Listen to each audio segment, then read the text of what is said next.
जब हम विश्वास से धर्मी ठहरे तो अपने प्रभु यीशु मसीह के द्वारा परमेश्वर के साथ मेल रखें। कहिए मेल। बाइबल को नीचे करिए,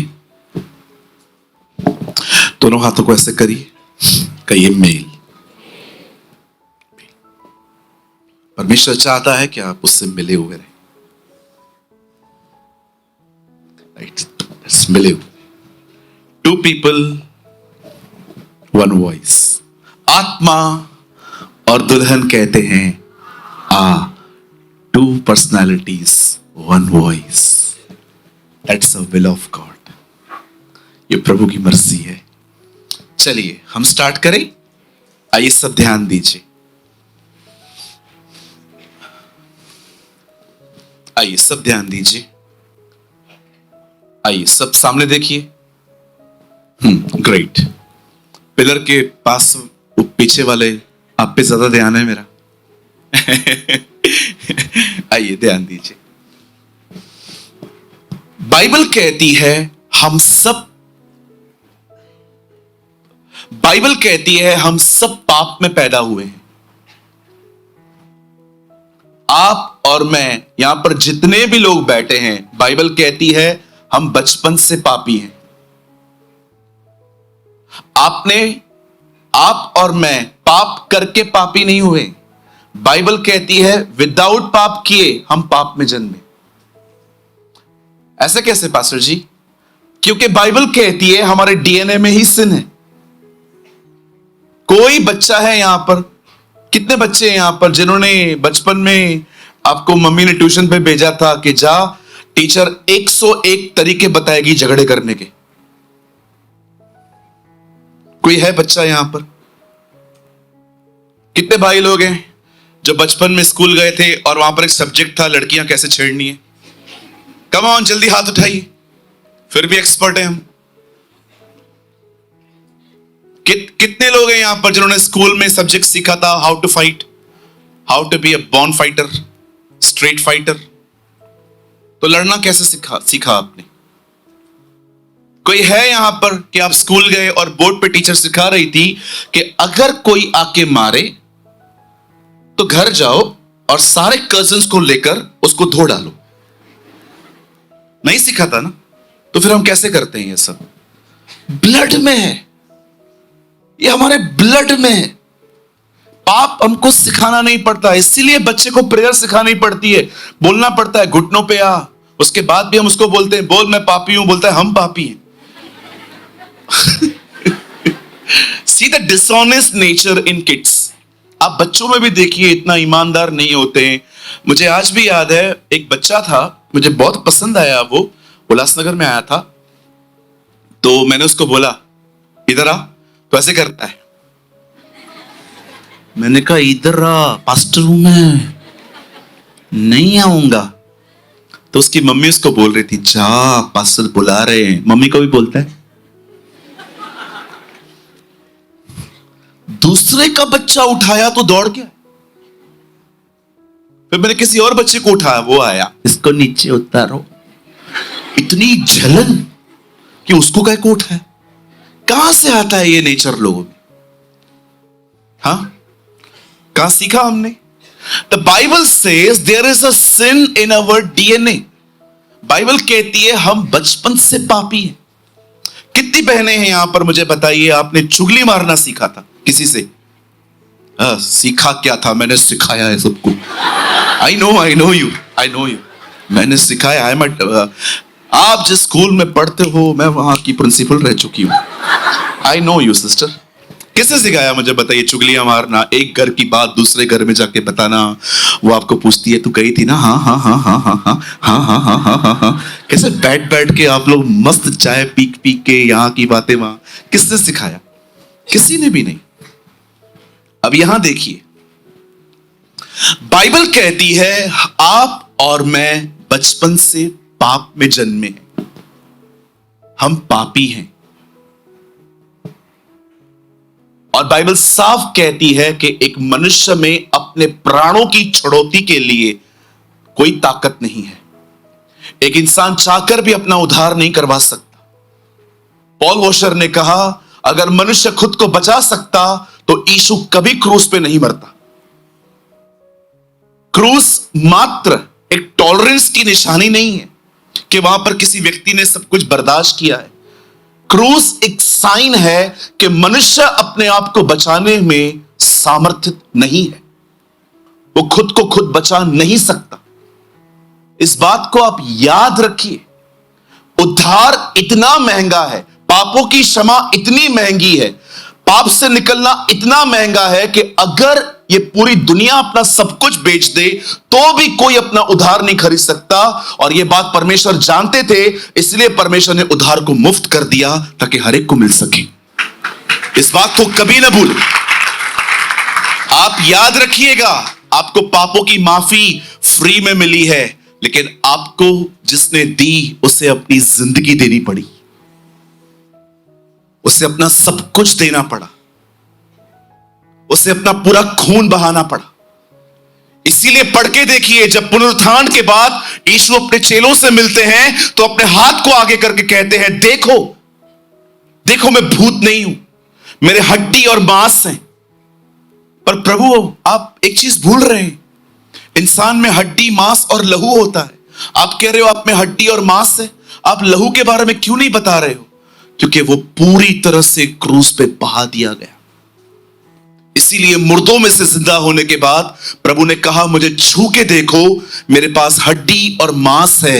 यीशु ने यह नहीं कहा मेरे पास लहू भी है, क्योंकि पूरा लहू उसने बहा दिया था। इस बात को कभी ना भूले। मुझे कुछ समय से इंफेक्शन है यहां बॉयल्स आ जाते हैं, ब्लैक। किसी को मैंने बताया, उन्होंने कहा पस जमा हो रहा है। जब वो ब्लड निकलता है ना कभी कभी, तो मुझे कभी कभी रास्ते पे भी ऐसा होता है, कभी हाथ लग गया, कल मेरा नेल लग गया था मीटिंग के अंदर, तो ब्लीडिंग होना स्टार्ट हो गई। फिर मैंने रुमाल रखा, वो पूरा रुमाल गंदा हो गया। मैं कल जब अपने कमरे में पहुंचा, मैं सोच रहा था इतना सा खून बहता है, कैसा फील होता है ना। जरा सोचिए, क्रूस के नीचे फर्श कैसा हो गया होगा। सोचिए, ऐसा लगता होगा कोई कसाई खाना है यहां पर, कि किसी जानवर को काटा है इन लोगों ने। आप जानते हो, इसीलिए उससे जिक्र नहीं किया कि मेरे पास खून भी है। आज बहुत सारे जो लोग हैं ना, मैं अगले साल, प्रभु अगर अप्रैल से पहले नहीं आते हैं तो मैं किताब लिखूंगा, और उस किताब का मैं नाम रखूंगा, he is the first blood donor. He is the first blood donor. वो सबसे पहला है जिसने इंसानों के लिए अपना खून बहाया। It's the first person. अब बड़े ध्यान से सुने, मेरी बाइबल कहती है हम पापी थे, और परमेश्वर का वचन कहता है यीशु हमारे पापों को लेकर क्रूस पे चढ़ा, उससे अपना लहू बहा दिया गया। एक सवाल मैं आपसे पूछना चाहता हूं, सब यहां देखें, खून बहकर कहां गया? एक्चुअली देखा जाए फिजिकली तो वो जमीन पे गिरा होगा, लेकिन बाइबल कहती है वो लहू आज भी है। वो लहू आज भी है। मैंने रिसेंटली एक आदमी की थोड़ी टीचिंग में एरर्स ठीक करने की कोशिश की। मेरे एक दोस्त हैं, मुंबई में रहते हैं।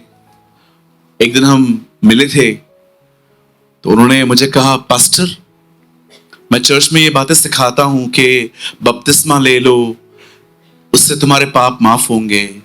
और मैंने उनकी पूरी बात सुन ली। मैंने कहा, शैल आई टेल यू समथिंग, मैं कुछ बोलूं आपको, अगर आप ऑफेंड ना हो तो उन्होंने कहा, नहीं ब्रदर आप बोलिए, आप भाई हैं मेरे। मैंने कहा, बैप्टिज्म से पाप माफ नहीं होते, पाप क्षमा यीशु के लहू से होते हैं। बैप्टिज्म समर्पण है। मुझे कई लोग मुझे लगता है कि आपको भी ये सुनने की आवश्यकता है। कुछ लोगों को लगता है बपतिस्मा पापों को माफ करता है, नहीं करता। यीशु ने बपतिस्मा लिया, क्या वो पापी था? बपतिस्मा से पाप माफ नहीं होते। याद रखिए, आपके पाप यीशु के लहू से होते हैं। हमारे जो पाप माफ होते हैं ना, वो यीशु के लहू से होते हैं। बपतिस्मा क्या है? यहां देखिए, एक दिन जीसस यरदन नदी पे आते हैं। उनका कजिन ब्रदर वहां पर प्रचार कर रहा था, पापों से मन फिराओ और बपतिस्मा लो। यीशु ने कोई पाप नहीं किया था, फिर भी यीशु ने वो बपतिस्मा लिया। आगे चल के बाइबल कहती है, उसी यीशु ने ये आज्ञा दी, जाओ और उन्हें पिता और पुत्र और पवित्र आत्मा के नाम से बपतिस्मा दो। और आगे चल के पौलुस बताता है, क्या तुम नहीं जानते कि तुम में से जितनों ने बपतिस्मा लिया है, तुमने उसकी मृत्यु का बपतिस्मा लिया है। आप जानते हो बपतिस्मा क्या है? बपतिस्मा लेने का मतलब है स्वयं की मृत्यु। आज के बाद आप अपने जिंदगी जीने के तरीके पूरी तरह से छोड़ रहे हैं और आप वही करेंगे जो खुदा को पसंद है। बपतिस्मा इसलिए पतरस कहता है कि वो सिर्फ और सिर्फ शरीर की मैल दूर करना नहीं, परंतु अपने आप को परमेश्वर के वश में दे देना है। आज कई सारे जो लोगों को लगता है मैंने बपतिस्मा लिया है और मेरे पाप क्षमा हो गए। सर, पाप क्षमा आपके बपतिस्मा से पहले ही हो चुके हैं, जब आपने प्रभु से माफी मांगी और उसके लहू ने आपको शुद्ध किया। बपतिस्मा एक समर्पण है, एक समर्पित जिंदगी है। बाइबल कहती है जो बपतिस्मा लेते हैं वो स्वयं की मृत्यु को अपनाते हैं। जानते हो स्वयं की मृत्यु क्या होती है? बताओ, चाहते? कितने लोग मेट्रो में जाते हैं घर? हर बार सीट मिलती है?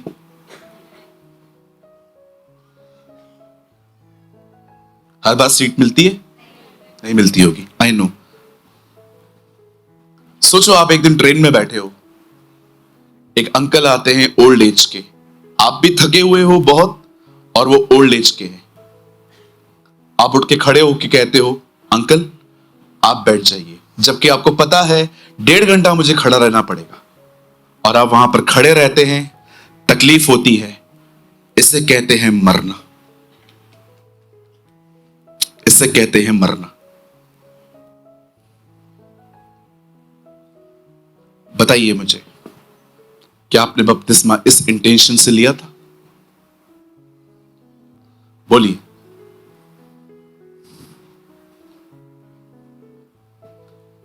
कोई है यहां पर, आपने किसी को पैसे दिए, वापस नहीं कर पा रहा है वो, आपने छोड़ दिए।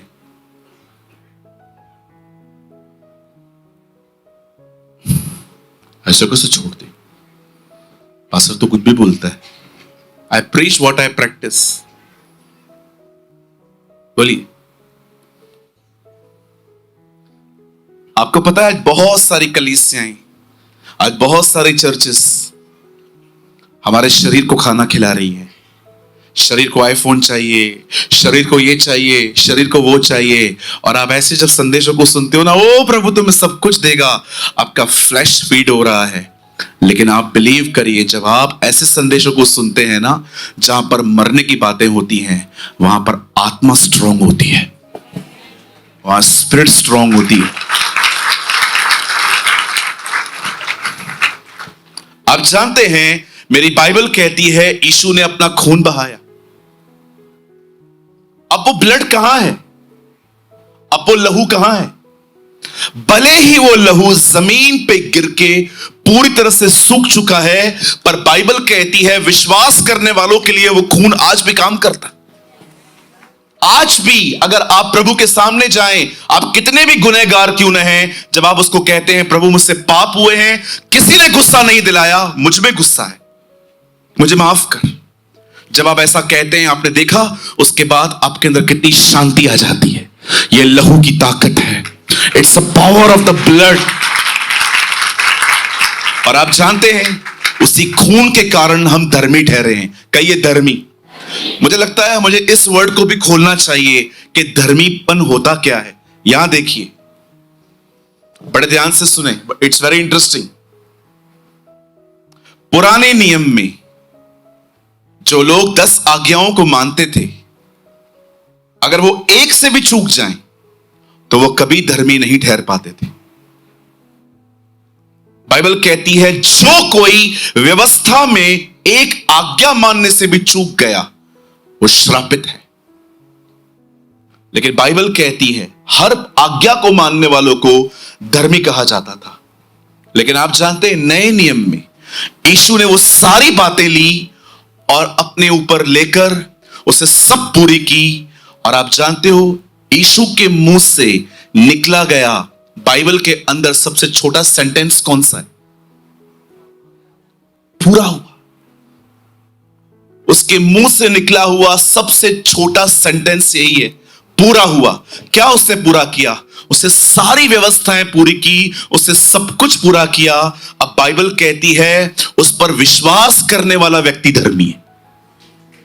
इसीलिए मेरी बाइबल कहती है क्या ही धन्य है वह जिसे परमेश्वर बगैर कर्मों के धर्मी ठहराए। हम बगैर कर्मों के धर्मी ठहरे। हमने उसके लहू पर विश्वास किया है, हमने उसके जीवन पर विश्वास किया है, हमने विश्वास किया है कि उसने हमारे लिए अपना खून बहाया है और उसे सब कुछ किया है। इसलिए आप आज धर्मी हो। जानते हो धर्मी का मतलब क्या है? यहां देखिए, धर्मी पास्ट माफ हो चुका है, नया कोई सिन किया ही नहीं है। परमेश्वर मुझे वैसे देखता है कि इसने कोई पाप नहीं किया है। इसे कहते हैं धर्मी बनना। आप जानते हैं खुदा आपको ऐसे देखता है। यीशु के लहू से इसके सारे पाप माफ हो गए, नया तो उसने किया ही नहीं है कुछ। ये बिल्कुल वैसा ही है जैसा यीशु था। इसे कहते हैं धर्मी बनना। ये किया है यीशु के लहू ने हमारे लिए। अब सुने, पौलुस यहां पर बताता है हम विश्वास से धर्मी ठहरे हैं। अब वो कहता है अब क्या करना है? अभी धर्मी तो ठहर गए हैं, अब क्या करें? अब पिक्चर पे जाओ, जाओ मस्त मूवीज देखो, जाके धर्मी जो हो तुम। Now you are righteous, go and celebrate Hollywood and Bollywood. अब जाओ पिक्चर देखो। क्या लिखा है यहां पर ऐसा? क्या यहां पर लिखा है अब तुम धर्मी ठहरे हो, अब तुमको जो चाहिए करो? पौलुस कहता है तुम धर्मी ठहरे हो, अब उसके साथ मेल रखो, अब उसके साथ नाता रखो। मैं पंजाबी बिल्कुल नहीं समझ पाता, लेकिन एक चीज मुझे आत्मा अपने अंदर समझ दे रही थी। बहन खुदा और आपके रिश्ते के बारे में कुछ बात कर रही थी। Maybe I am wrong, पर जहां तक मैं जानता था वो बहुत बार पंजाबी में कहती नाता नाता नात, कुछ तो आप बोल रहे थे पंजाबी में। आप जानते हो बाइबल कहती है आप धर्मी ठहरे हो, अब आपको क्या करना चाहिए? मेल रखिए। मेल का मतलब क्या होता है? मेल का मतलब क्या होता है? किसी से मिलना। किसी से तो मिलते होंगे ना रोज आप, व्हाट्सएप पे, फिजिकली, कभी कभी पड़ोसी से हम मिलते हैं ना। कितने लोग रोज खुदा से मिलते? रोज, डेली। बाइबल कहती है मेल रखो। और कैसे मेल रखना है आज मैं आपको दो चीजें बताऊंगा। How can you meet God every single day? आप कैसे प्रभु से मेल रख सकते हो? आज के इस पॉइंट पे आने के लिए आधा घंटा लग गया। आज मैं आपको समझाना चाहता हूं कि आप प्रभु से कैसे मेल रख सकते हो। कितने लोग रखना चाहते हैं? अरे मैं आपको सच्ची कहता हूं, उससे दोस्ती रखो। मैं सिंधी फैमिली से हूं इसलिए बता रहा हूं, माला माल हो जाओगे। कुछ ही लोग समझेंगे ये बात, सब नहीं समझ पाएंगे। मैं आपको कहना चाहता हूं उससे रोज मिलो, इतने खुश रहोगे, इतने आनंदित रहोगे, रात को सोते रहोगे ना, नींद में ऐसे हंसते रहोगे। आपकी मां को लगेगा आप पे दुष्ट आत्मा आ गई है, लेकिन हम जानते हैं कि हम इतने खुश क्यों हैं। इतना मजा आता है उसके साथ जिंदगी जीने में। ओ मैं अभी भी वेट कर रहा हूं जल्दी मीटिंग पूरी हो, मैं अपने कमरे में जाऊं, उससे बात करूं। आप इतने आनंदित रहोगे, इतनी आप अंदर से इतने हील्ड रहोगे, लोग आपको परेशान कर सके दूर दूर तक नहीं होगा। आप प्रॉब्लम को ये नहीं कहोगे व्हाई मी, आप उसको बोलोगे ट्राई मी। आप इतने ब्लेस्ड रहोगे, इतने स्ट्रांग रहोगे, क्योंकि बाइबल कहती है उसको निहारने वाले उसकी तरह बन जाते हैं। ये 1000 चंगाइयों से बेहतर है, ये लाखों चमत्कारों से उत्तम है कि परमेश्वर ने आपको अपनी तरह बना लिया है। ओ मेरी बाइबल कहती है, मेल रखो, स्ट्रांग बनो।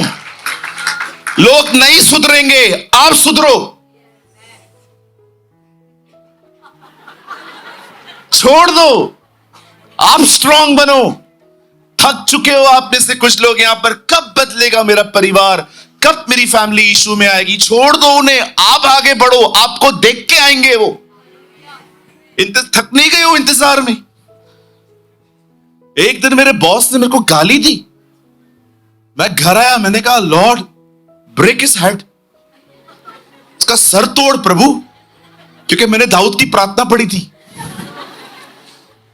दाऊद कहता है ना, हे प्रभु मेरे दुश्मनों के जबड़ों को तोड़। तो मैंने ये दुआ पढ़ ली थी। मैंने कहा खुदा मैंने कौन सा पाप किया, तोड़ उसके भी जबड़े, इतना गंदा गंदा बोलता है। प्रभु ने कहा नया नियम पढ़, दुश्मनों से प्रेम करो। यार शुक्र करो खुदा हमारी मुंह की हर बात पूरी नहीं करता। अगर ये होता ना जो तुम कहोगे वो हो जाएगा, हम आधी दुनिया को बेच चुके होते। चला चला भाई, घर ही चला। शुक्र है खुदा का, कुछ कुछ बातों को नहीं फॉलो करता है हमारी, है ना। आप बहनें खड़ी हैं यहां पर और आपके आगे बहन कोई आई, स्ट्रेट बाल, और आप खड़े हो पीछे।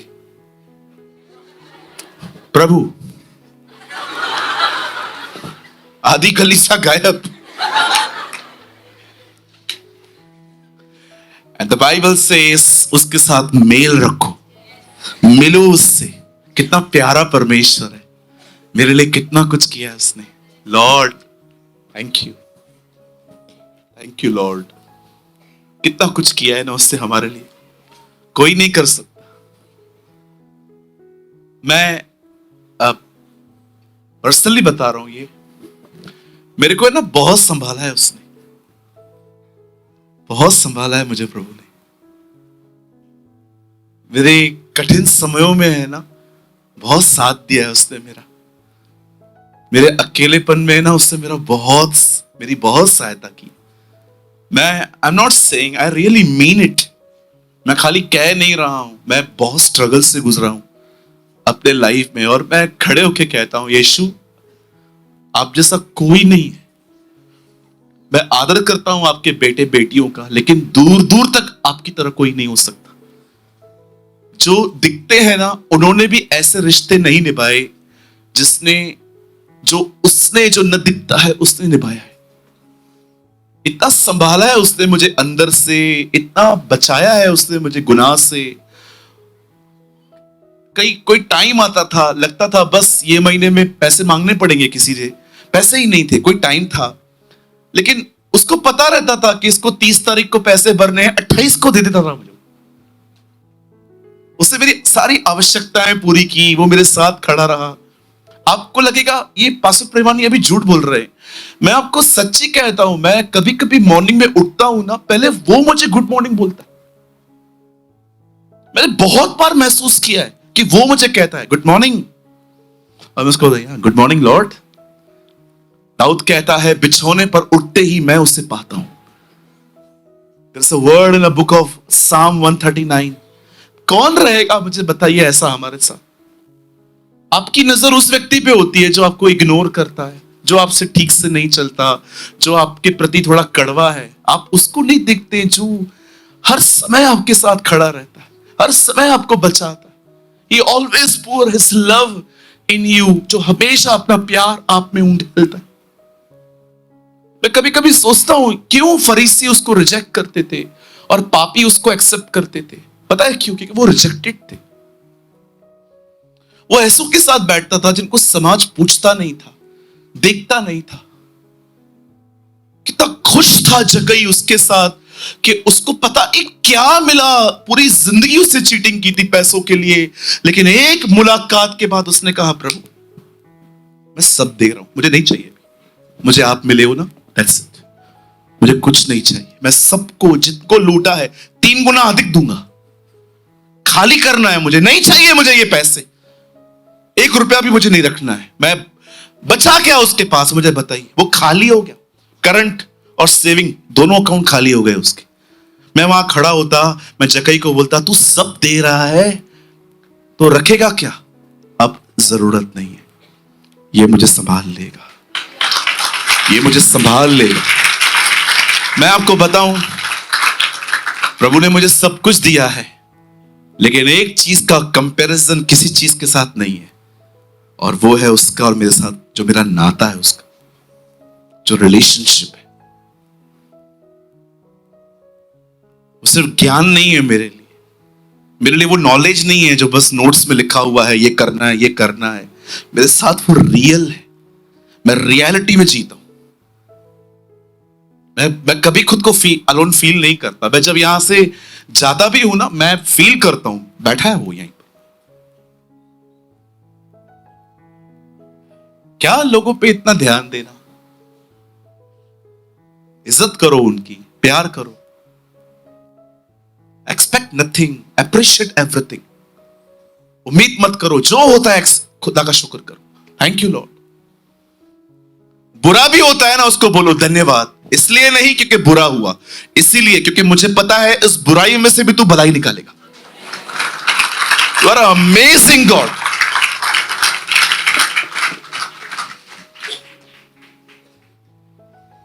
अगर आप उससे मेल रखना चाहते हैं, उससे मिलना चाहते हैं, उसके साथ यूनाइटेड होना चाहते हैं, अगर उसके साथ कम्युनियन करना चाहते हैं, मैं आपको पहला रास्ता अब जो मैं आपको बताना चाहता हूं वो है वर्शिप। वर्शिप, आराधना। हम स्टार्ट करें। चलिए सामने देखिए, कोशिश कीजिए नोट्स आप बाद में बनाइए, पहले समझ लीजिए इस चीजों को। क्या होती है आराधना, वर्शिप क्या होती है? अगर मैं कुछ लोगों से पूछूं आराधना क्या होती है, तो वो कहते हैं फास्ट सॉन्ग मतलब स्तुति, स्लो सॉन्ग मतलब आराधना। They know the definition of, ये डेफिनेशन पता है। आप किसी से पूछिए, क्योंकि सिखाया ही नहीं गया ना इनको बेचारों को, इनकी भी गलती नहीं है। अगर एक स्कूल में एक बच्चा फेल होता है ना, तो प्लीज प्रोफेसर का कोई गलती नहीं। अगर एक स्कूल में एक ही क्लास में 90 बच्चे फेल होते हैं, 100% the problem is with sir, या तो सो रहा है वो। क्या 1-2 फेल होते हैं ना, तो समझ में आता है कि बच्चे ध्यान नहीं देते, पूरी क्लास फेल हो रही है। 100% the problem is with the professor. आज मैं कई लोगों से पूछता हूं, बताओ स्तुति आराधना क्या होती है? स्तुति मतलब फास्ट गीत, आराधना मतलब आहिस्ते आहिस्ते। स्तुति मतलब जीवन मिलिया, और आराधना मतलब जीवन मिलिया। They think like this। आइए हम आराधना में आएंगे। लेट्स इमोशन रेस्ड, जीवन मिलिया। भाई मैं आपके लिए नहीं बोल रहा हूं, आप मेरे आदरणीय भाई हैं, मैं इनको कुछ सिखा रहा हूं। आज केजी से निकालना है हर एक को। बहुत दिन किंडरगार्टन में रह चुके हैं हम लोग। कई लोगों से पूछता हूं, बताओ स्तुति आराधना क्या है? स्तुति मतलब स्तुति आराधना ऊपर जाती है, हे हे आशीष लेकर आओ आराधना करेंगे प्रभु हमारा। ऐसा नहीं होता, बोलो बाजू लोगों, ऐसा नहीं होता है। सुनिए, स्तुति मतलब गीत, वर्शिप मतलब obedience. Worship is not what you singing. Worship is how you living. आराधना सिर्फ गीत नहीं है। आराधना एक्चुअली ये है कि आप कैसे जी रहे हैं। मैं यीशु से हमेशा पूछता हूं, प्रभु आप आज्ञा पालन, आज्ञा पालन, आज्ञा पालन, मेरी बातों को मानो, मेरी बातों को मानो, आप हमेशा क्यों कहते हो? क्योंकि वो जानता है आज्ञा पालन आपको उससे जोड़ता है और आज्ञा उल्लंघन आपको उससे दूर करता है। That's why he demand obedience. क्या है आराधना? क्या है आराधना? चलो, आपको लगता है कोई आराधना में झूठ भी बोल सकता है? आपको लगता है कोई आराधना में झूठ भी बोल सकता है? किसी को लगता है? बोल सकता है? 100% बोल सकता है। देखो, मैं आपको झूठी आराधना करके दिखाता हूं, ओके? सीखना मत ही। समझो दिनेश ने मेरे से 500 रुपए लिए हैं। कहां है दिनेश? देखो, अभी भी इधर नहीं है वो। कौन है यहां पर? अबीर। अबीर ने मेरे से 1000 रुपए लिए हैं और मैं कॉल कर रहा हूं, अबीर। हाँ पास्टर जी, 1000। वो क्या होता है पास्टर जी? अरे लिए थे तूने। हाँ हाँ हाँ हाँ, देता हूं ना पास्टर जी 2-3 दिन में। 2-3 दिन मतलब क्या? प्रॉब्लम क्या है? 1000 रुपए भी नहीं है पास्टर जी, सैलरी नहीं आई है, वेट करो थोड़ा टाइम, दे रहा हूं। ठीक है। अब वो बता रहा है बेचारा, उसको तकलीफ है, सैलरी नहीं आया अभी तक उसका, 3 दिन के बाद। अरे छोड़ ना, 1 दिन 10 दिन तो छोड़ कम से कम उसको। 3 दिन के बाद, अबीर। हाँ हाँ पास्टर जी, 1000 ना पास्टर जी? हाँ 1000। पास्टर जी नहीं आया है सैलरी, बॉस बाहर गया है, आए पैसे आएंगे घर पे, बाद में लेके जाऊंगा, पहले आपका 1000 रुपया लौटाऊंगा। फिर 1 हफ्ते के बाद फिर कॉल, नहीं दे पा रहा है ना, छोड़ दो ना यार। आप छोड़ते नहीं हो, फिर चर्च में आके कहते हो पिछला सब भूल कर। इसे कहते हैं झूठ बोलना। कई लोग वर्शिप में भी झूठ बोलते, कुछ नहीं छोड़ा है और कहते पिछला सब भूल कर। मैं प्रैक्टिकली बताता हूं, मेरे साथ ऐसा हुआ था। मैंने किसी को 3000 दिए थे और एक बार मैं ये गीत गा रहा था, उस आदमी की शक्ल प्रभु ने दिखाई, ये देख। और फिर वर्शिप के बाद मुझे प्रभु ने कहा स्टॉप लाइंग, डोंट वर्शिप, ये वर्शिप नहीं है, ये झूठ है। और मैं ढूंढता हूं ऐसा कुछ जो सच्चाई से आराधना करे। मैं मीटिंग के बाद निकला, उसको कॉल किया, मैंने कहा नहीं है ना पैसे? बोलता है पास्टर जी नहीं है। मैंने कहा जब हो तब दे देना। फिर आया पिछला सब भूल कर। तब प्रभु ने कहा अब ठीक है गा। वर्शिप में भी झूठ बोलते, मैं तेरे लिए मरने को तैयार हूं, मैं तेरे लिए मरने को तैयार हूं, मैं तेरे लिए मरने को तैयार हूं। बारिश में चर्च नहीं आते। बातें देखो, झूठ देखो। प्रभु मैं आपके लिए मरने को तैयार हूं, मैं अन्य भाषा बोलूंगी। प्रभु बोलेगा भले इंग्लिश में निंदा बनकर। कई लोगों को मैंने देखा है, इतने आत्मिक गीत गाते हैं, इतने आत्मिक गीत, और मैं कभी कभी देखता हूं, मैं बोलता हूं प्रभु तू मेरे को कब लेके जाएगा इधर, ये इतने आगे। एक ऐसे गीत होते हैं जिसमें आप प्रभु को ऊंचा उठाते हो। एक ऐसे गीत होते हैं जिसमें आप खुद अपने बलिदानों के बारे में बात करते हो। जो आप गाते हो वो सच्ची में है ऐसा? पहला सा प्रेम है तू मेरा। ओहो, सच्ची में वो आपका पहला सा प्रेम है? मुझे माफ कीजिए, बहुत झूठ बोलते लोग, वर्शिप में झूठ बोलते। हालेलुया। याद रखिए, वर्शिप इज नॉट जोक। एक समय था लूसीफर आराधक था। प्रभु ने शैतान को कभी भी नहीं बनाया था। शैतान अपने निर्णयों से बना है। और जब लूसीफर ने पाप किया और वो शैतान बना, उसके बाद परमेश्वर ने यह मौका इजराइल के लोगों को दिया कि वे तंबू में आके आराधना करें। एक दिन वो भी दूर हो गए। आज वो सेम मौका प्रभु ने हमें दिया है कि हम उसकी आराधना करें। पर आप जानते हो वो कौन सी आराधना चाहता है? वो एक ऐसी आराधना नहीं चाहता जिसमें आप सिर्फ गीत गाएं। वो चाहता है जो आप गा रहे हैं ना, उसके पीछे आज्ञा पालन भी हो, ओबीडियंस हो।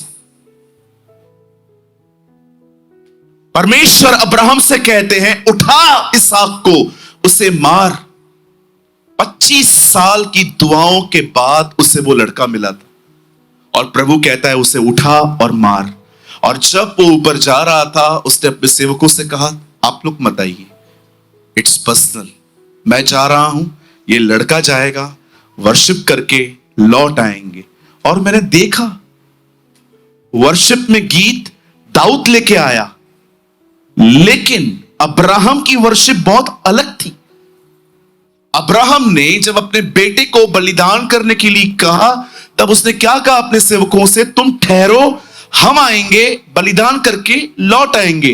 गीत भजन सहायता में आ रहे हैं, पर पहले वर्शिप में गीत नहीं थे, ओबीडियंस था, आज्ञा पालन थी। अब्राहम ने अपने बेटे को कुर्बान करने को आराधना कहा है। कितने लोग ऐसी आराधना करते हैं? पहले आज्ञा पालन था वर्शिप, उसके बाद गीत आए, उसके बाद ये इंस्ट्रूमेंट आए, उसके बाद बहुत कुछ जुड़ता गया। आहिस्ते आहिस्ते आराधना प्रभु ने ऐसे की। लेकिन ओरिजिनली आराधना थी क्या? प्रभु जो कहता है वो करना, दैट इज वर्शिप। मैं डिनाई नहीं कर रहा हूं कि आराधना गीत नहीं है, बिल्कुल है, अदरवाइज हम गौतम भाई को नहीं बुलाते। हम जानते हैं कि वो वर्शिपर है। कई लोग क्या सोचते हैं, वर्शिप का मतलब जो है ना सिर्फ गीत गाना है। नहीं है जी, वर्शिप की फाउंडेशन गीत नहीं है, ओबीडियंस है, आज्ञा पालन है, उसके बाद गीत है। एक दिन जब दाऊद को पता चला संदूक आ चुका है, दाऊद कैसे आ रहा था? आगे आगे नाचते नाचते, गाते गाते, हे जिसने आकाश बनाया, जिसने पृथ्वी बनाई। कैसे आ रहा था वो? क्या वो ऐसे आ रहा था?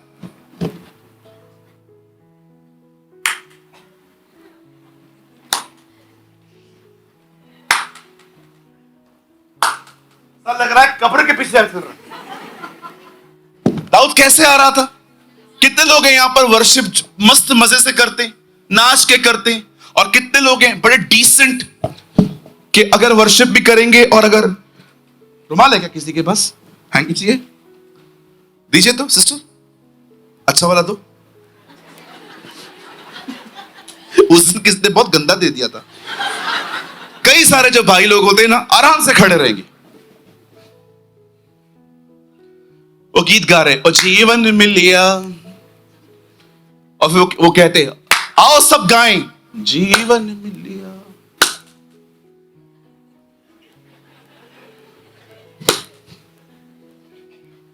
इतने डिसेंट न बनो कि नाच भी न सकूं। मेरा पेट बाहर है, मैं फिर भी नाचता हूं। और कई सारी बहनें जब वो वर्शिप करेंगी ना, और जैसे रोना आ जाएगा, जीवन, इधर तक मेकअप इधर तक आ गया तो पूरा पपड़ी बाहर आ जाएगा। ओ एकदम डिसेंट वे में अगर वो पूरा वो चूना वगैरह लगा के आती है ना बहने, और नहीं तो क्या, मेकअप का दूसरा नाम क्या है? चूना ही तो है। बेचारे लेके जाते हैं घर पे, बाद में वो जब आप नहा के बाहर निकलते हो डर जाते। मैं सबकी बात नहीं कर रहा हूं, हमारे चर्च में ऐसी बहुत सारी बहनें भी हैं जो बहुत डिसेंट हैं, और सबको खुदा बरकत दे। लेकिन इतना मत करो कि मेकअप की वजह से कोई आपको चूज करे। एग्री?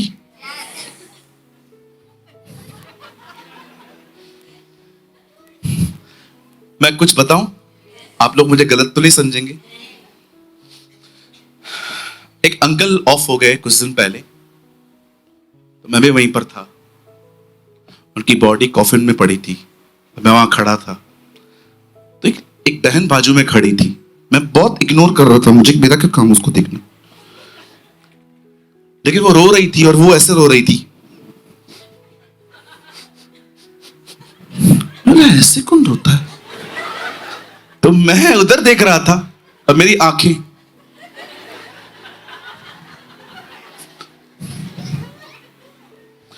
मैं बोला प्रभु ऐसे क्यों, इधर आंसू इधर तक क्यों नहीं आने दे रही है? हम लड़के तो ऐसे ये लो, हम लोग ऐसे रो लेते, मतलब इतना संभल संभल के रोती हैं कुछ बहनें कि अगर आंसू इधर आया तो इधर से शादी पे जाना था। How many understand? जब यहां आते हो ना, शर्म बाहर छोड़ के आया करो, और जब यहां पर आते हो ना, उसकी आराधना किया करो। मैं आपको सच्ची कहता हूं, आई डोंट नो आप में से कितने लोग सहमत हैं। अगर आपको वर्शिप में मजा नहीं आता, heaven is so boring for you. जिसको वर्शिप में मजा नहीं आता है, स्वर्ग उसके लिए कितना उबाऊ जगह होगा, क्योंकि वहां पर तो सारा दिन वही होती है। मैंने तो प्रभु को अभी से कहा है कि प्रभु जब मैं मर के ऊपर आऊंगा, मुझे सिर्फ उस जगह पे बिठा देना जहां अर्नेस्ट मॉल आपकी आराधना करेंगे। मैं पीछे जाके चुपचाप से, मुझे आगे भी नहीं जाना है, मैं बस चुपचाप से वहां ज्वाइन करके साइड में बैठ जाऊंगा कि मुझे वो उस जगह पे बिठा देना जहां पर वो वर्शिप करेंगे, मुझे वहां बैठना है, साथ में गाएंगे। एक आराधना है आज्ञा पालन, एक आराधना है गीत।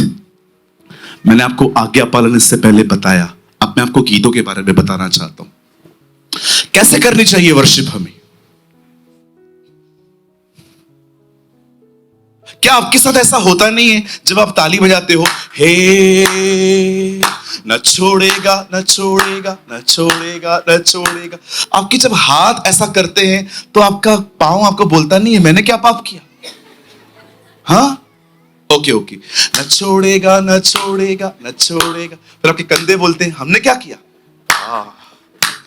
दाऊद कहता है जो तुझ में है उसके पवित्र नाम को धन्य करे। सब लेकर आओ, हालेलुया। आप जानते हो आराधना आपको परमेश्वर के करीब ले जाती है। सिर्फ गीत नहीं, सिर्फ गाने नहीं। जब एक व्यक्ति सारा दिन प्रभु के साथ चलता है और उसके बाद जब वो गीत गाता है ना, इसीलिए पौलुस कहता है अपने आप को जीवित पवित्र भावता हुआ बलिदान करके चढ़ाओ, यही तुम्हारी सच्ची आराधना, यही तुम्हारी आत्मिक सेवा है। हालेलुया। आप जानते हो वर्शिप एक रास्ता है उसके करीब रहने का। एक दिन यीशु अपने चेलों के साथ बैठे थे और वो प्रभु भोज खा रहे थे। आप जानते हैं यूहन्ना, कभी मम्मी के पेट पे सोए हैं आप लोग? कभी कभी ऐसा हुआ है आप पलंग पे आए, आपकी मम्मी सोई थी, आप उसके पेट पे सो गए। आपको पता है प्रभु भोज के समय यूहन्ना यीशु की छाती पे झुका हुआ से बैठा हुआ था। पतरस ने, यीशु ने वहां पर खड़े होकर कहा, यीशु ने वहां पर कहा मेरा पकड़वाने वाला इसी मेज पर है। आप जानते हो पतरस ने क्या कहा? पतरस ने यह नहीं कहा प्रभु कौन? पतरस यूहन्ना को कहता है हे, वो किसके बारे में बोल रहा है? मेरा सवाल है, आप प्रभु से क्यों नहीं पूछ रहे हो? इतने करीब रहो उसके कि लोग आपसे पूछे बताना वो क्या बोल रहा है। इतने करीब रहना सीखो उसके कि लोग आपके पास आके कह सकते हैं, पूछें तो उसके बड़े करीब है यार, थोड़ा बताना हो हमारे बारे में क्या बोल रहा है। So much nearness, that is worship. आज वर्शिप गीतों में सिमट चुकी है, लेकिन वर्शिप वो नहीं है। वर्शिप है ओबीडियंस, वर्शिप है सॉन्ग्स, वर्शिप है सैक्रिफाइस। सिर्फ गीतों से वर्शिप नहीं होती है। आप में से कितने लोग यहां बैठे, सिर्फ गीत थोड़ी वर्शिप होती है। कहिए पास वाले को, सिर्फ गीत व आराधना नहीं होते। यस, कुछ समझे? कितने लोग ये बात आज जाने? आज्ञा पालन आपको प्रभु के करीब ले जाता है। Obedience, and sometimes it's not easy, it's difficult, बहुत पुत्र होने पर भी उससे दुख उठा उठा कर आज्ञा मानना सीखा था। हालेलुया। सो कितने लोग आज से सच्ची आराधना करेंगे? मतलब पहले झूठी कर रहे थे।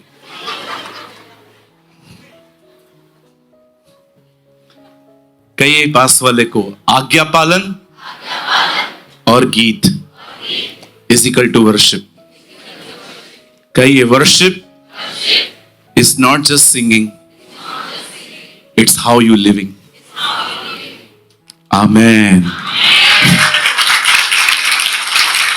आप जानते हैं जीसस कितना ओबीडिएंट था? जानना चाहते हैं? आई डोंट नो आप में से कितने लोग समझेंगे।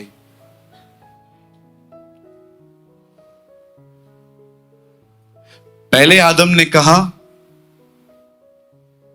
मेरी बीवी गलत है, मैं निर्दोष हूं। दूसरे आदम ने कहा मैं गलत हूं, मेरी बीवी निर्दोष है। दैट्स यशुआ। नहीं, बताओ मैंने क्या बोला? ताली बजा रहे हो? कितने लोगों ने समझा?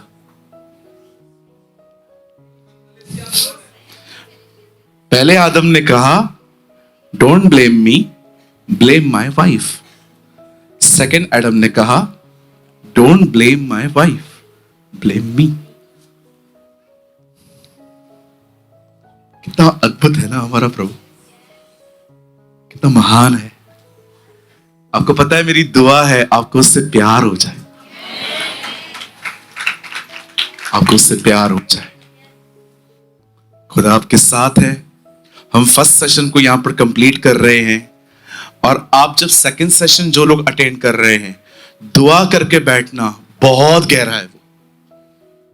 हम लोगों ने सिर्फ अब तक मछलियां ऊपर ऊपर से पकड़ी हैं, इसके बाद में गहराई में जाएंगे बड़ी बड़ी मछलियों के लिए, इसके बाद वाले सेशन में। ओके, हम फर्स्ट सेशन यहां कंप्लीट कर रहे हैं। सो पहले सेशन में हमने ये लर्न किया, एक धर्मी व्यक्ति परमेश्वर से मेल रखता है,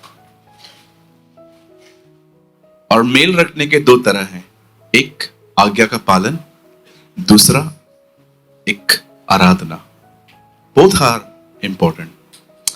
आइए अब मैं सेकंड सेशन में जा रहा हूं और मैं आपको बताना चाहता हूं कि ये एक वे है कि आप खुदा के बहुत ज्यादा करीब रह सकते हैं।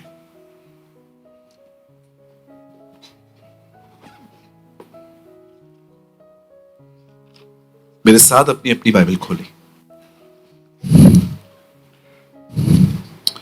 जेनेसिस चैप्टर 17 आप मेरे साथ खोल सकते हैं। उत्पत्ति की किताब, उसका 17वां अध्याय। जेनेसिस 17, अगर आप उर्दू पढ़ते हैं तो पैदाइश की किताब, उसका 17वां बाब। आई एम सॉरी, मुझसे गलती हुई है, 15वां अध्याय, जेनेसिस 15।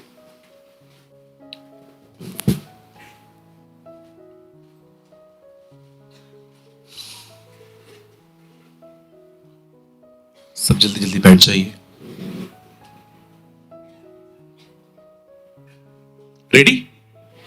सब तैयार हैं? ओके ब्रदर, एक वर्ड लगाएं। जेनेसिस 15:1।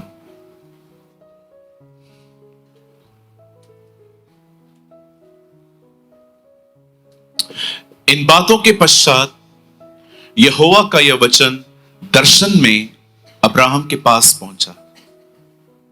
हे अब्राहम, मत डर, तेरी डाल और तेरा अत्यंत बड़ा फल मैं हूं। नाउ सी द वर्ड फल इंग्लिश में रिवॉर्ड है। रिवॉर्ड को हिंदी में ट्रांसलेट करो, प्रतिफल। मुझे ये समझाने दीजिए आपको।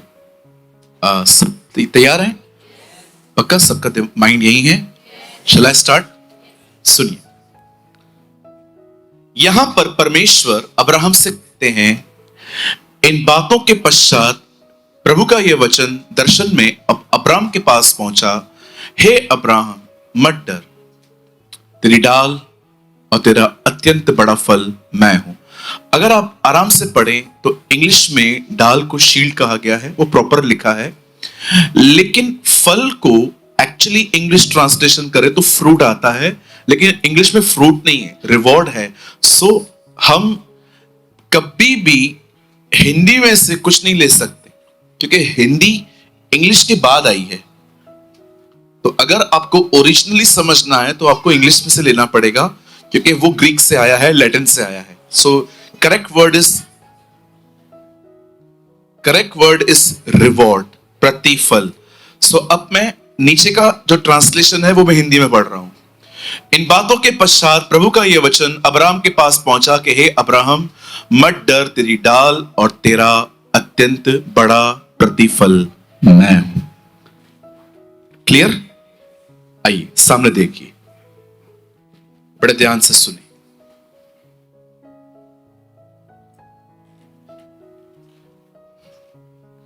सबसे पहले इस बात को समझें, यीशु की मृत्यु आपको सेवकाई देने के लिए नहीं हुई है। यीशु की मृत्यु आपको अपने करीब लाने के लिए हुई है। I think that's beautiful. यीशु क्रूस पे इसलिए नहीं मरा ताकि आप यहां आए। यीशु क्रूस पे इसलिए मरा ताकि आप उसके दिल के करीब आए।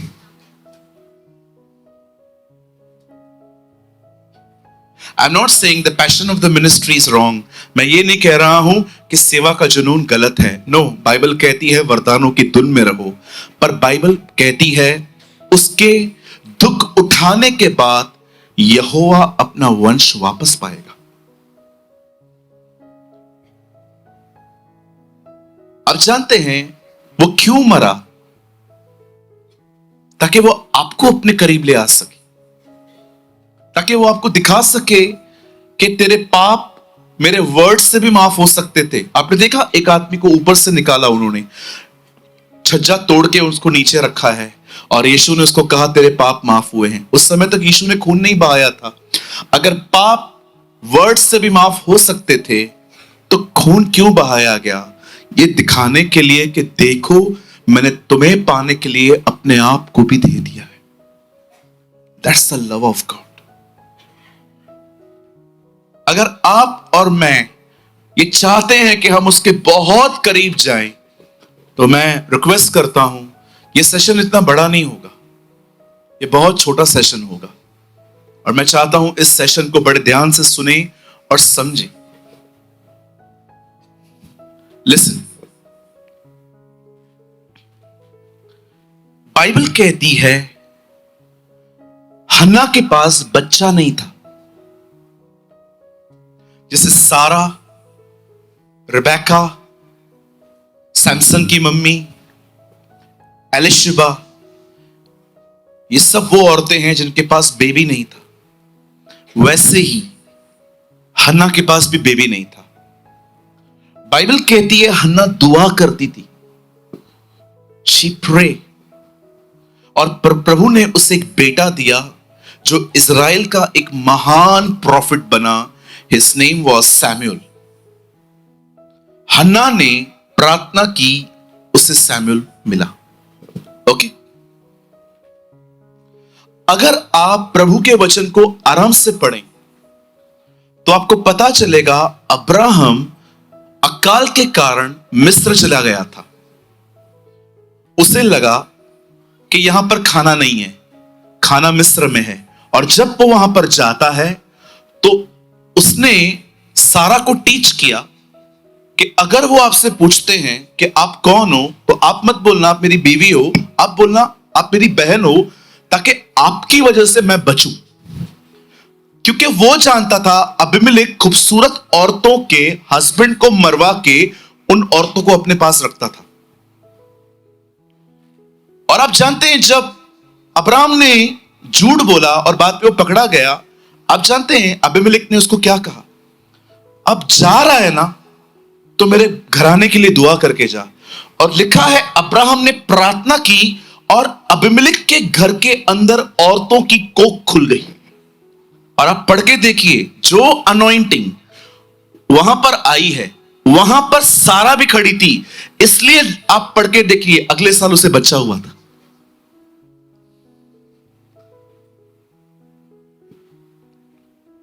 एक दिन आया जब राजा यहोशापात को यह पता चलता है कि लोग उसे मारने आ रहे हैं। बाइबल कहती है वो खुदा के घर में गया और उसने प्रभु को वहां प्रेस किया, उसने प्रभु को वहां पुकारा, और परमेश्वर का वचन कहता है कि परमेश्वर ने उसके दुश्मनों के बीच में मिसअंडरस्टैंडिंग फैलाई और वो आपस में एक दूसरे को मार के खत्म हुए। मैं एक सीरीज दिखा रहा हूं आपको, हाउ दे प्रे। उन्होंने दुआएं की और देखो जवाब कैसे आ रहे हैं। हन्ना, अब्राहम,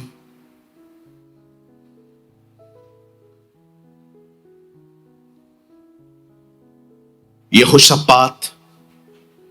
अब मैं आपको एक और व्यक्ति से मिलवाता हूं।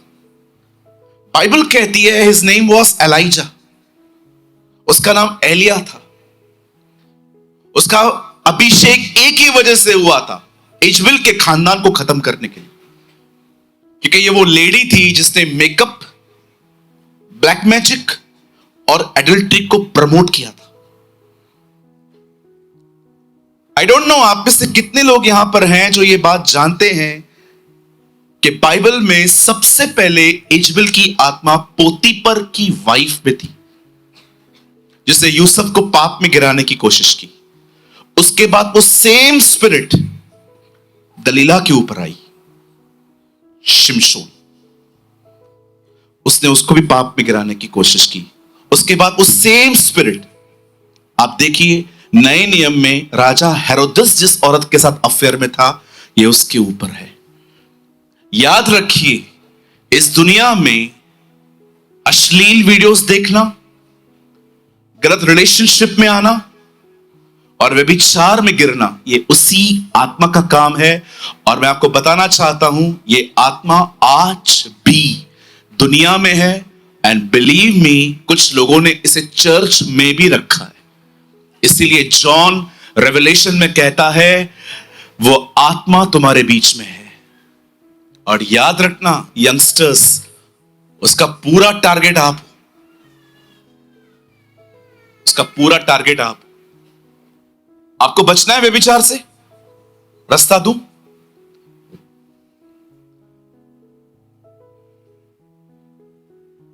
If you never feed yourself with the word of God, the emotions will lead you. जिस व्यक्ति ने अपने अंदर प्रभु का वचन नहीं डाला, उससे पवित्र आत्मा नहीं, उससे उसकी भावनाएं चलाएंगी और वही लोग इन पापों में गिरते हैं। If you never grow intentionally, these things will grow unintentionally. प्रभु में नहीं बढ़ोगे, गलत बातें खुद ही बढ़ेंगी। मैंने अपनी आंखों से देखा है, जो लोग प्रभु का वचन नहीं पढ़ते, उनको उनकी फीलिंग्स चलाती है। आपने देखा कैसे शैतान आता है, हवा को फल दिखाता है, फिर उसके अंदर फीलिंग्स आती हैं, ये तो खाने में अच्छा है, उसके बाद वो गिरती है। डेविल को आपकी फीलिंग्स चाहिए, पर वो डायरेक्ट उसको नहीं पकड़ सकता। इसलिए सबसे पहले वो आपके माइंड को कंट्रोल करता है, माइंड के थ्रू वो आपके आईज में आता है, आईज के थ्रू वो आपकी फीलिंग्स में घुसता है। याद रखना, अगर उसको मन दिया तो आंखें भी लेगा, आंखें दी तो फीलिंग्स भी लेगा। Now listen to me. क्यों परमेश्वर ने एलिया को बुलाया? ताकि वो फॉल्स टीचिंग्स और जेजबेल को खत्म करे। अगर उसको इजबेल को ही खत्म करना था ना, तो उसके लिए बहुत आसान था। लक्ष्य सिर्फ इजबेल नहीं थी, बाल के नबी थे, क्योंकि वो फॉल्स टीचिंग फैला रहे थे। आपको पता है इन दिनों में फॉल्स टीचिंग कितनी बढ़ रही है? एक सवाल पूछ सकता हूं, बुरा नहीं मानेंगे? जिसको आता है जवाब बीच में दो। घोषणाएं करनी है कि प्रेयर करनी है?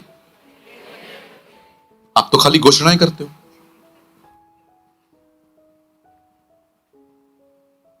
ये मिलेगा, बोलो मुंह से, ये मिलेगा, ये मिलेगा, ये मिलेगा। जो लोग सिर्फ घोषणाएं करते हैं, प्रेयर नहीं करते, आप एक फॉल्स टीचिंग के नीचे नहीं पास्टर, आप गलत बता रहे हो। 11:24, एक मिनट ब्रदर, लगाइए जल्दी से। यहां देखिए आपकी, देखिए क्या लिखा है यहां पर। 11:24 मरकुस, प्लीज यहां देखिए, बाइबल मत खोलिए, यहां देखिए 11:24। आई नो आपको, आई थिंक किसी ने ये वचन बताया होगा कि ये अंगीकार करना है, इसलिए मैं तुमसे, सॉरी 23, मैं तुमसे सच कहता हूं कि जो कोई इस पहाड़ से कहे कि तू उखड़ जा, समुद्र में जा पड़, और अपने मन में संदेह न करे और विश्वास करे जो मैं कहता हूं वह हो जाएगा, उसके लिए वही होगा। ये कन्फेशन है। 24 में देखो क्या लिखा है, मैं तुमसे कहता हूं प्रार्थना करो। That's called a false teaching, जो सिर्फ एक ही डॉक्ट्रिन उठाता है, एक ही लक्ष्य उठाता है, उसके नीचे दुआ के लिए लिखा है। आप जानते हो राइट टीचिंग क्या होती है? Right teaching means right balance. हां, बाइबल कहती है ऑफरिंग दो, बाइबल यह भी कहती है गरीबों की मदद भी करो। बाइबल कहती है वचन पढ़ो, बाइबल यह भी कहती है वचन को मनन भी करो। बाइबल यह कहती है वो दीनों पर अनुग्रह करता है, बाइबल यह भी कहती है घमंडियों का वो सामना भी करता है। सारे वो वचन निकालो जो लोगों को अच्छे लगते हैं, उनको मजा आता है क्योंकि उसमें उनके लिए कुछ है। You are under the false teaching. जानते हो, जो आपसे प्यार करता है वो आपको डांटेगा। कोई फैमिली बैठी है यहां पर, पूरी फैमिली, मां बाप बच्चों के साथ। मैं बच्चों को बोलता हूं सिगरेट पी के दिखाओ, तुम्हारी मां तुम्हें झाड़ू से रात को न मारे तो मैं पास्टरी बनकर दूंगा। आंटी नहीं मारेगी बाजू वाली, क्योंकि आप उसकी औलाद नहीं हो। आपकी मां आपको मारेगी, क्योंकि कोई मां अपने बच्चे को गलत जगह पे सक्सेस नहीं देख सकती। अगर कोई बच्चा आए, मां आपको पता है मुझे सिगरेट पीना कैसे आता है, इधर आ, इधर आ, इधर आ, ऐसा लगाएगी आपको। क्यों? मां है ना, प्यार करती है। एक सच्चा पास्टर पता है क्या करेगा? वो आपको न केवल प्रभु का वचन सिखाएगा, वो आपको यह भी सिखाएगा हाउ व्हाट टू वेयर, आपको कैसे कपड़े पहनने, आपको कैसे चर्च में आना चाहिए, आपके बाल कैसे होने चाहिए, आपको अपना जीवन साथी कैसे सुनना चाहिए, आपको लोन लेना चाहिए नहीं लेना चाहिए। लेकिन जो फॉल्स टीचर होते हैं ना, वो आपको कभी ये नहीं सिखाएंगे। वो हमेशा एक ही प्रचार करेंगे जिससे आप हमेशा उनके पास बने रहो, क्योंकि वो आपको आशीष, क्योंकि आपको आशीष चाहिए। बचिए। कुछ गहरा बोलूं? शक्कर नमक दोनों सफेद हैं।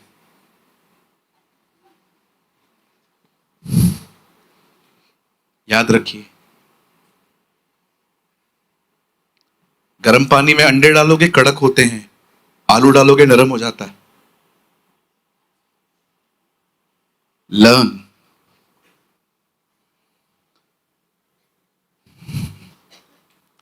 लर्न। अगर ये इतना बड़ा मुद्दा नहीं होता तो यीशु मसीह कभी फरीसियों को डांटते नहीं। बचिए, और उन लोगों से भी बचिए जो आपके अंदर दूसरे पास्टरों के लिए नफरत डालते, उनसे भी बचिए। ये बड़े खतरनाक होते। मैं किसी का नाम नहीं लेता, क्योंकि मैंने देखा यीशु ने भी किसी का नाम नहीं लिया। यीशु उनके कामों को खोलता था। हमें कामों की बात करनी है, नामों की नहीं। हालेलुया। कितना समझ पा रहे? यहोशापात ने प्रेयर की, हन्ना ने प्रेयर की, अब्राहम ने प्रार्थना की, एलिया बाल के नबियों के सामने खड़ा हुआ और खुदा को कहता है भेज अपनी आंख, और बता इन्हें कि तूने वचन दिया है मुझे, और आग गिरती है। आइए मैं पांचवें व्यक्ति के बारे में बताता हूं। His name was नेहमाया। जानते हैं, नेहमिया ने एक दीवार को बनाने से पहले कई दिन उपवास और प्रार्थनाएं की थी। मात्र पौने दो महीनों में इतनी बड़ी शहरपना उन्होंने बनाई। एक और व्यक्ति के लिए मैं आपको बताना चाहता हूं। His name was king Hezekiah. उसका नाम हिजकिय्याह था। वो बीमार पड़ गया, उससे प्रार्थना की मुझे थोड़ी अधिक उम्र चाहिए, प्रभु ने उसे 15 साल अधिक बढ़ा के दिए। आपको भी देगा वो, लेकिन उसके लिए मांगना। ऐसा मत बोलना प्रभु 15 साल दे, खाली 15 साल, 3-4 पिक्चर बाकी है वो देख लूं। ना ना, आइए एक और व्यक्ति से मिलाता हूं। ये तो प्रार्थना योद्धा है, योद्धा। ये ऊपर मिलेगा ना, सच्ची कहता हूं, यीशु के बाद थोड़ा इससे थोड़ा झुक के बात करूंगा। His name was Daniel. What a amazing person. 3 बार वो खुदा से मिलता था, एवरी सिंगल डे। बुढ़ापे में भी घुटने टेकता था वो। जब उसके नाम का फतवा निकला था, बाइबल कहती है वो अपने कमरे में गया और उसने प्रभु के सामने घुटने टेक कर प्रार्थना की। 89-year-old person, still he have the same anointing and the same degree of presence. 89 years का था। इधर 89 के लोग सोते हैं, वो 89 में दुआ कर रहा था। अब मैं आपको कुछ बताना चाहता हूं जो आपको थोड़ा हिला सकता है। यहां देखिए, हन्ना प्रार्थना कर रही है बच्चे के लिए, अब्राहम प्रार्थना कर रहा है अबीमेलेक के लिए, डैनियल प्रार्थना कर रहा है यहूदियों के छुटकारे के लिए, नेहमिया प्रार्थना कर रहा है दीवार के लिए, डैनियल प्रार्थना कर रहा है इस चीज के लिए, एलिया प्रार्थना कर रहा है इस चीज के लिए। आपने देखा हर कोई प्रभु से कुछ बाहर करवाना चाह रहा था। हर कोई प्रभु से कुछ बाहर करवाना चाह रहा था। बच्चा बाहर है, आग बाहर है, लेकिन आप में से कितने लोग इस बात को जानते हैं? जब यीशु ने कहा जब तुम प्रार्थना करो अपने कमरे में जाओ, कड़ी बंद करो और अपने पिता से गुप्त में मांगो, और वो जो गुप्त में है तुम्हें प्रतिफल देगा। प्रभु मैं प्रतिफल पाने के लिए प्रेयर नहीं कर रहा हूं, मुझे जवाब चाहिए, मुझे दुआ का उत्तर चाहिए। यीशु कहता है दुआ करो वो तुम्हें प्रतिफल देगा। This is a New Testament, ये नया नियम है। बाइबल कहती है मात्र जवाब पाने के लिए दुआ मत करो, प्रतिफल पाने के लिए दुआ करो। आप जानते हो परमेश्वर अब्राहम से कहता है मैं प्रतिफल हूं। नया नियम सिखाता है मात्र बाहर की चीजों के लिए नहीं, परमेश्वर की उपस्थिति पाने के लिए प्रार्थना करो, परमेश्वर की प्रेजेंस को पाने के लिए दुआ करो। आप में से वेट आप में से कितने लोग हैं यहां पर जो खुदा के पास जाके कहते हैं खुदा नौकरी बाद में, बच्चे का जो फीस है, बच्चे की जो भी एजुकेशन है वो बाद में, अपना घर भी मुझे बाद में चाहिए, मुझे सब कुछ बाद में चाहिए, पहले मुझे आपकी उपस्थिति चाहिए। I want your presence. आप बिलीव करिए, उसकी प्रेजेंस मिलेगी ना, उसके बाद प्रभु को आप पता है क्या बोलोगे? कुछ नहीं चाहिए, जो है इसमें जीना सिखा दे।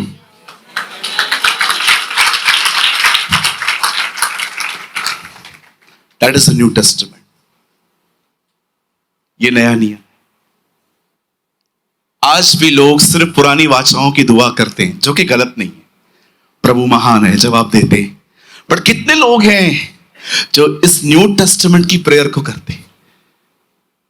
देखो मैं फिर से कहता हूं, कुछ भी प्रभु से मांगना गलत नहीं है। मैं सब मांगता हूं प्रभु से। मैं अपनी हीलिंग के लिए प्रेयर करता हूं, मैं सब चीजों के लिए दुआ करता हूं, मैं प्रभु से बहुत कुछ मांगता हूं। सिंधी परिवार से हूं यार। मैंने बाइबल में पहला वचन अब्राहम की संतान, दाऊद की संतान, यीशु मसीह की वंशावली नहीं सीखा था। मैंने बाइबल में पहला वचन मांगो तो तुम्हें दिया जाएगा, ढूंढो तो तुम पाओगे, खटखटाओ तुम्हारे लिए खोला जाएगा, मैंने ये सीखा था पहले। हमारे चर्च में एक बच्चा आता है, मैंने उससे पूछा बेटा वचन तो बता, मांगो तो तुम्हें दिया जाएगा। मैंने कहा कुछ और? तुम्हें मिलता नहीं क्योंकि तुम मांगते नहीं। कुछ और बेटा? जो चाहो मांगो, हो जाएगा। मैंने कहा ये किसने सिखाया? मां ने सिखाया है। सारे मांगने वाले वचन मां ने याद करवाए और सारे देने वाले वचन पास्टर याद करें, उपवास पास्टर करे। मुझे रिसेंटली एक बहन आई, बोला पास्टर जी प्रभु ने मुझे कहा है आप मेरे लिए उपवास करो। मैंने कहा क्या? क्या? हाँ, 40 दिन। मैंने कहा क्यों? आप 40 दिन उपवास करोगे और आप मेरे लिए ये मांगोगे। मैंने कहा चीजें तुझे चाहिए, भूखा मैं मरूं। अजीब लोग हैं। हालेलुया।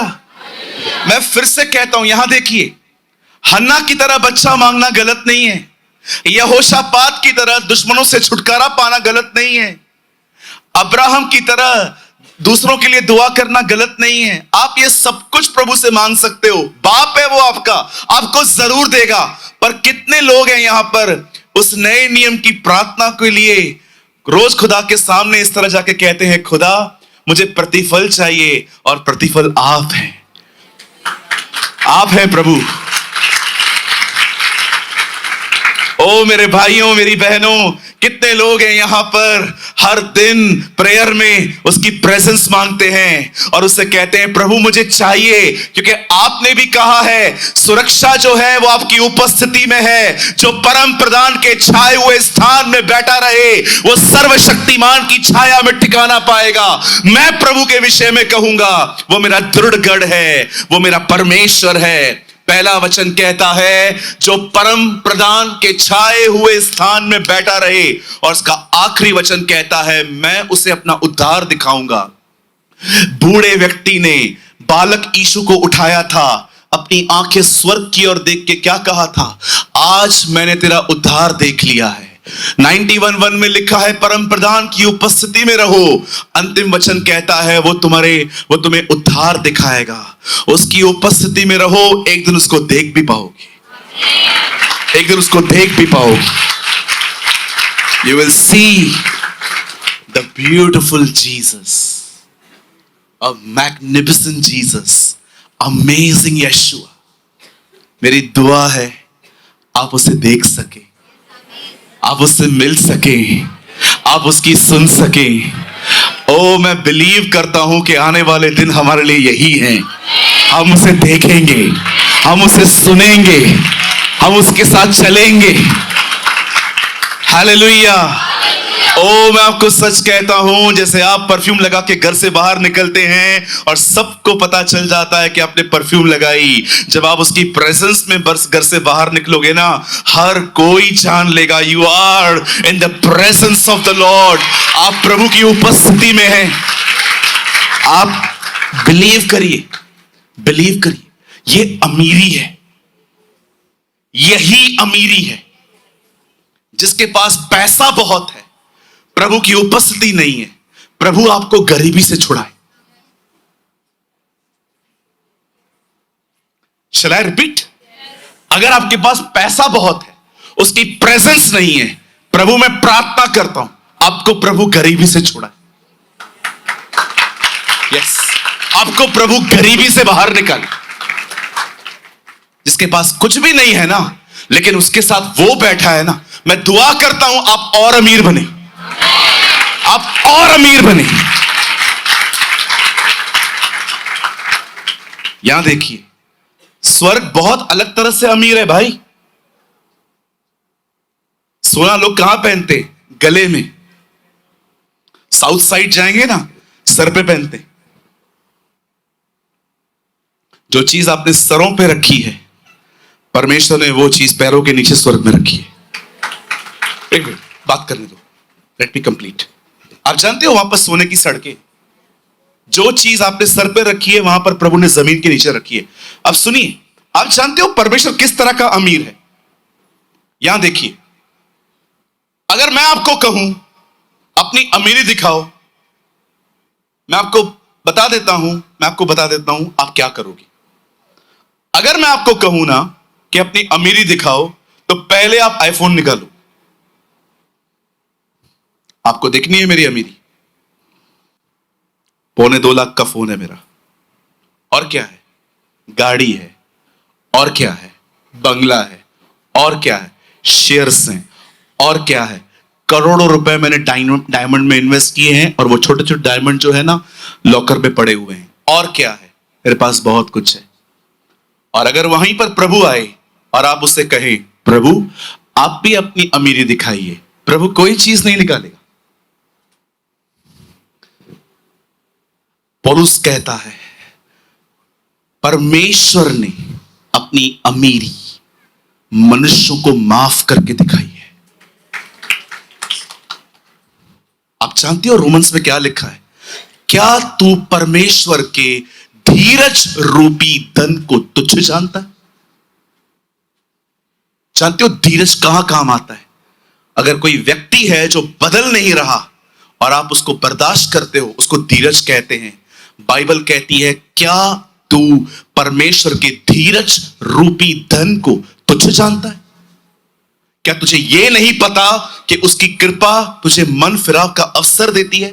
आप जानते हैं आप अपनी अमीरी फोन और पैसों से दिखा सकते हो, परमेश्वर अपनी अमीरी एक मनुष्य को माफ करके दिखाता है।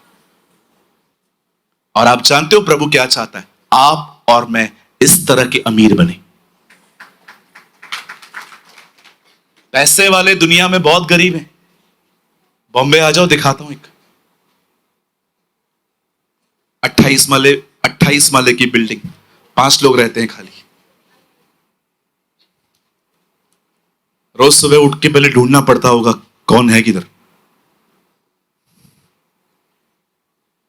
क्या क्या क्या पैसा पैसा पैसा पैसा करते रहते।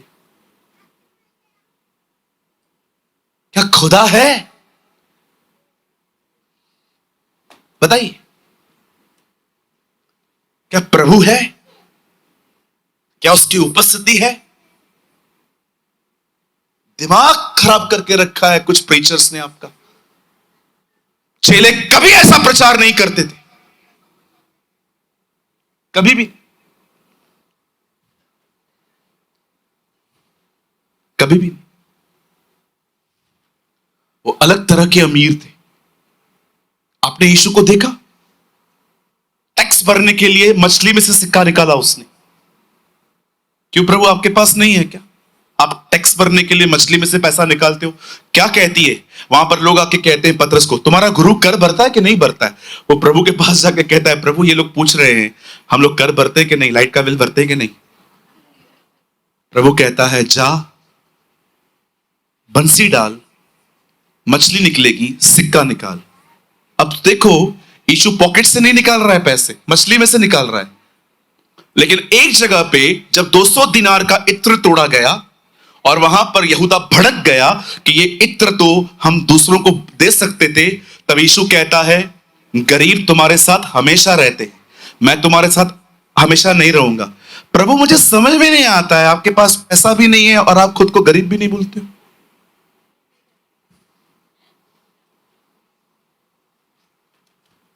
आपके पास पैसा भी नहीं है, आप मछली में से निकाल रहे हो और आप कहते हो मैं गरीब भी नहीं हूं।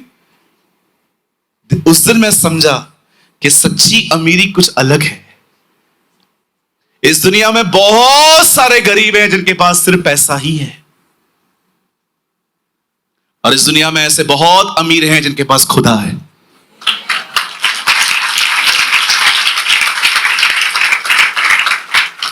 मैं आपको बंद करने से पहले एक बात कहना चाहता हूं।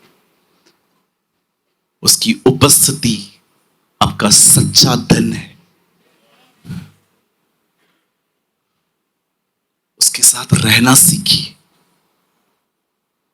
बाइबल नहीं कहती है प्रार्थना मात्र जवाब पाने के लिए करो, बाइबल कहती है प्रतिफल पाने के लिए करो। प्रतिफल उसकी उपस्थिति है। दुख होता है बहुत सारे पैसे वाले गरीबों को देख के जिनके पास सिर्फ पैसा ही है। यीशु ने सही कहा, वे अपनी शांति पा चुके। Live in the presence of God. यहां देखिए, यहां देखिए, यहां देखिए, सीधे बैठिए, यहां देखिए, ये लास्ट है। आप जानते हैं जब मैं कहता हूं उसकी उपस्थिति, हिज प्रेजेंस, इसका मतलब क्या है?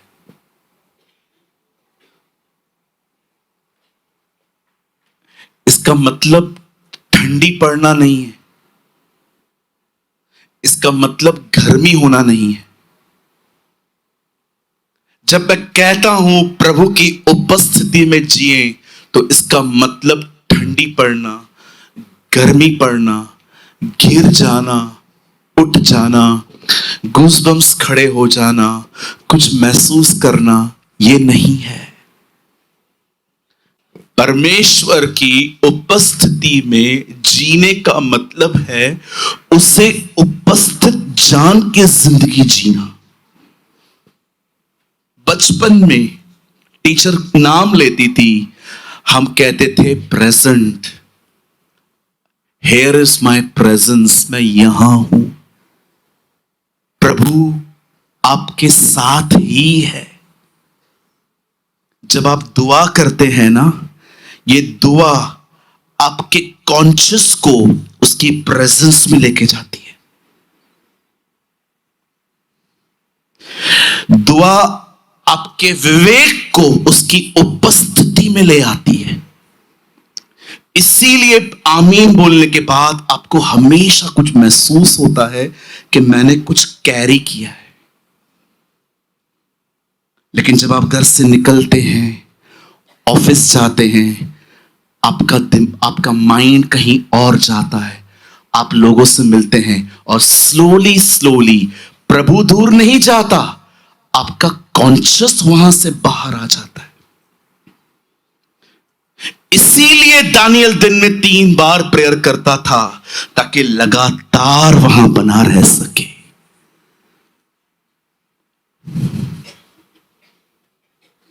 प्रेयर आपको शरीर में से निकाल के आपको उसकी प्रेजेंस में लेके आती है। इसीलिए बाइबल कहती है निरंतर प्रार्थना करो। क्यों प्रभु? ताकि निरंतर उसकी उपस्थिति में रह पाओ।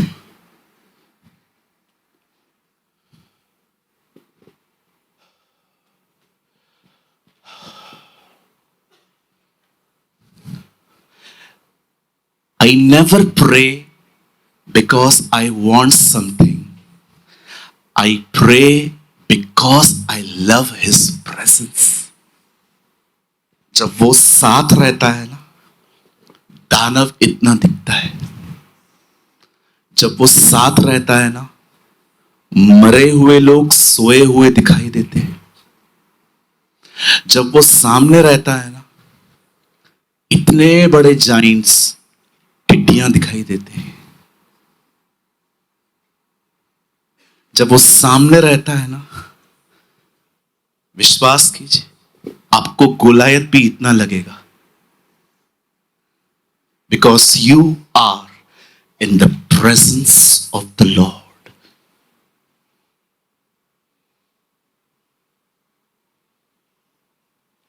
A church सिर्फ दुआ करती है कुछ पाने के लिए। बहुत कम लोग होते हैं जो दुआ करते हैं उसके नजदीक जाने के लिए।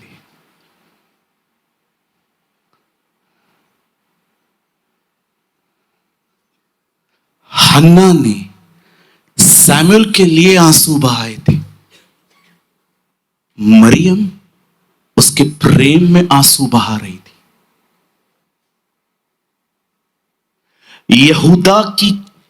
यहूदा की किस में लालच था, मरियम के पैरों वाली किस में प्यार था।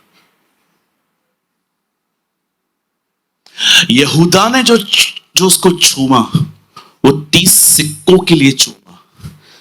पर जब वो लेडी चूम रही थी तो उसको कुछ नहीं चाहिए था, वो उससे प्यार कर रही थी। वो मिन्नतें नहीं कर रही थी, मेरे घर चल, मुझे कुछ दे दे। वो अपना ग्रेटिट्यूड दिखा रही थी उससे। यीशु ने वहां पर खड़े होकर कहा, शिमोन कोड़ी नामक एक व्यक्ति था। यीशु कहता है, देख मैं तेरे घर आया, तूने मुझे पानी नहीं दिया, ये अपने आंसुओं से पांव पोंछ रही है। मैं तेरे घर पे आया, तुमने मुझे चूमा नहीं, लेकिन ये मुझे छोड़ नहीं रही है। उसका नाम था शिमोन कोड़ी। वो कोई टाइम पे कोड़ी था, यीशु ने उसको चंगा किया था, पर उसने ऐसा व्यवहार नहीं किया। एक्चुअली उसको करना चाहिए था, लेकिन ये लेडी कर रही थी।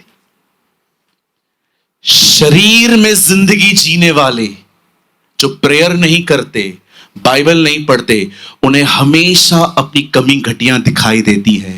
लेकिन जो आत्मा में चलते हैं ना, उन्हें कमी घटियां नहीं दिखती, उन्हें यह दिखता है कि खुदा ने कितना कुछ किया है।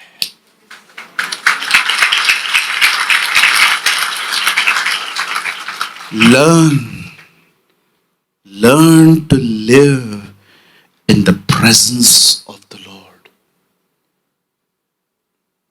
अकेला खड़ा हूं ना, आपको दिख रहा है मैं अकेला खड़ा हूं। आई नो मैं यहां अकेला नहीं हूं। आई नो वो किधर खड़ा है। मुझे प्रॉपर स्टेज पे पता है वो कहां खड़ा है।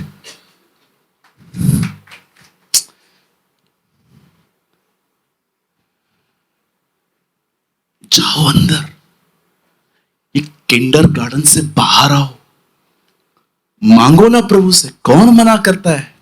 लेकिन एक टाइम ऐसा निकालो। मैं स्कूल में स्टडी करता था, लेकिन एक टाइम पे मैं ट्यूशंस लेता था एक सब्जेक्ट के ऊपर।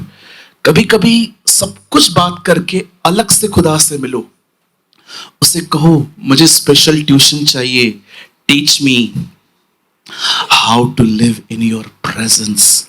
कभी कभी कुछ मत बोलो, कड़ी लगाओ, अंदर जाओ, फोन बंद करो, चुपचाप से बैठो, उसे कहो कुछ नहीं चाहिए, कुछ मांगने के लिए नहीं आया हूं, ट्यूशन का टाइम हुआ है, मुझे सिखा, मुझे तेरे साथ कैसे रहना है। मरियम पांव पे नहीं बैठी थी, मरियम टीचर से ट्यूशन ले रही थी।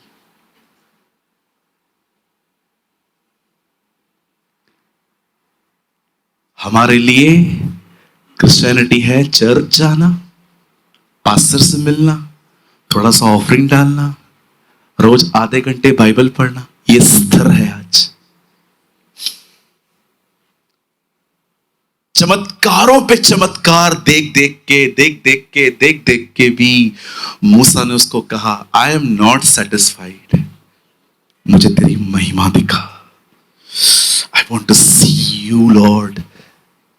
जिसको लुटाने के लिए इतना है, वो खुद कैसा होगा। I pray daily, I pray कि आप जान पाए कि उसकी प्रेजेंस क्या होती है, उसकी प्रेजेंस में कैसे एंटर होते हैं। हम गीत गाते हैं, उसके फाटकों में प्रवेश करूंगा धन्यवाद के साथ, उसके आंगनों में स्तुति करूंगा और कहूंगा ये दिन यहोवा ने बनाया, मैं खुश हुआ के आनंदित हुआ। हम ये गीत गाते हैं, पर दाऊद सिर्फ गीत नहीं गाता है, वो बता रहा है उसके आंगनों में, उसकी प्रेजेंस में कैसे आते हैं।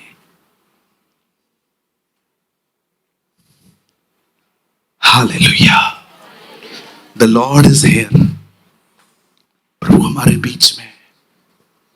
जब कभी तुम प्रार्थना करो, कमरे में जाओ, कड़ी बंद करो और अपने पिता से जो गुप्त में है उससे बात करो, वो तुम्हें प्रतिफल देगा। प्रभु जवाब नहीं देगा, जवाब भी देगा बेटा, लेकिन पहले प्रतिफल देगा। क्या है प्रभु आपका उसका प्रतिफल? विश्वास करने वाले को यह विश्वास करना चाहिए कि परमेश्वर है, और वो अपने ढूंढने वालों को प्रतिफल देता है। क्या है प्रतिफल? वो खुद, He himself।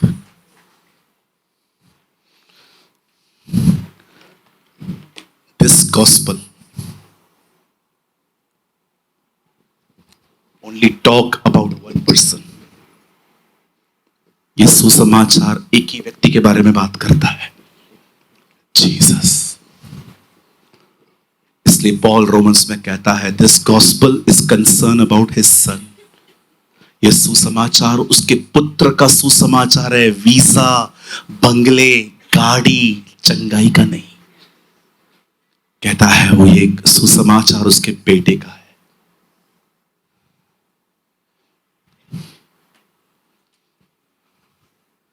बहन, इतने ब्लेस्ड रहोगे उसके साथ, मैं आपको सच्ची कहता हूं भाई, इतने खुश रहोगे उसकी प्रेजेंस में।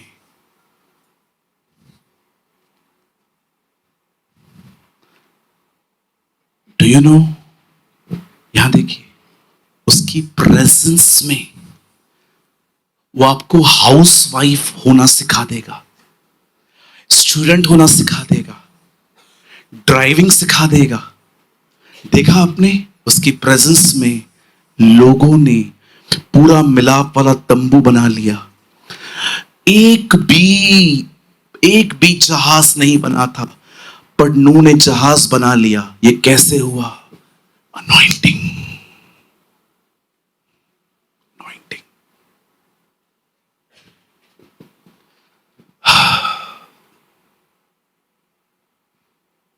अनॉइंटिंग।